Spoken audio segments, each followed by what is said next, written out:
With me today is Coach Casey Apetrei at Bossier Parish Community College. And Coach, I know you've been talking to a lot of your kids, and you reached out to the black kids who played for you last year. And I'm curious to know what the feedback was.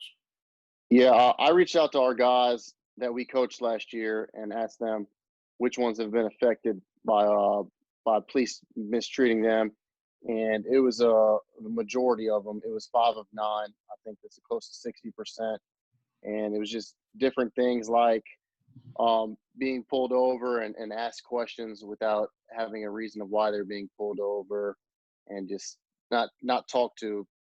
I'd say fairly. And so you mentioned a clear majority. I think that it's 56% of my numbers are right. So 56%, a lot of people believe that, one, a lot of people fail to understand that there's a clear, undoubtable cultural connection between the nonviolent but unconstitutional police harassment that Black people experience.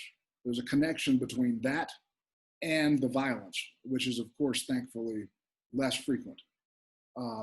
But not enough people make the connection, right? The culture that thinks it's perfectly okay to systematically violate Black people's rights, constitutional rights, that culture, again, is connected to the really terrible things that cause an international reaction. And then the other thing is, when you connect the culture and look at these things collectively, it's not isolated, right?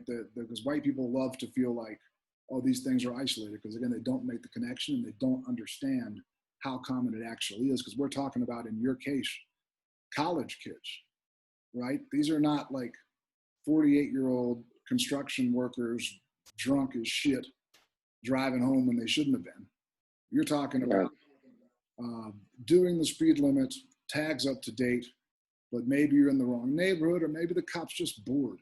It's like, well, there's a young black guy. I want to see what he's up to. And that type of stuff happens incredibly commonly. And that's really the point of these videos. So even though I know the answer, you already said the words clear majority, but do you consider these types of things to be isolated, as so many white people tend to insist? No, absolutely not. And then I'm also curious, because you've been in the basketball game for a long time, and so I know that basketball white people tend to have more familiarity in general with issues that affect Black people. And so I'm curious to know what else is on your mind and what all you're hearing. And I'll just turn it over to you. Yeah, over these last few weeks, just seeing everything that's been going on in this country, it just gotten me to think, and it's kind of changed my perspective on certain things. Like, I've never voted for in my life. I've always been like, oh, well, yeah, I'll get jury duty, this and that, and my one vote doesn't count. And I've just realized that if you want to change the world, you have to be that change in the world. And so, you got to use your voice, you got to use your vote. And I just think it's so important that if you want to see a difference, that you have to do it yourself. You can't expect everybody else to do it.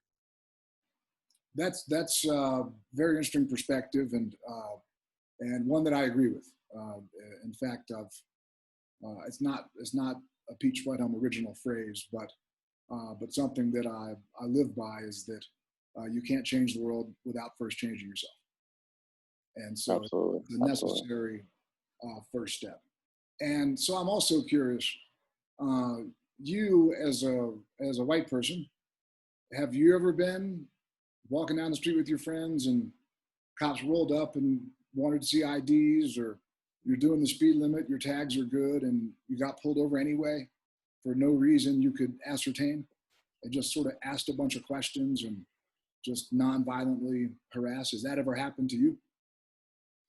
No, I haven't. And being from near New Orleans and going to Mardi Gras and stuff like that, I've gone at a young age, and I've never been questioned by the cops ever. The only time I've ever been pulled over is if I've been speeding, and that's really it.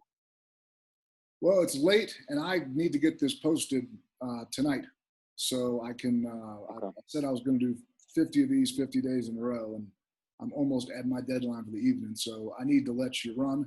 for the sake of meeting my deadline. But Coach, I really appreciate your time and also the commitment you've made moving forward to speak up more and make sure you vote, including in local elections, and hopefully encourage others to do the same. So, Coach Casey Apetrei, thanks very much for your time.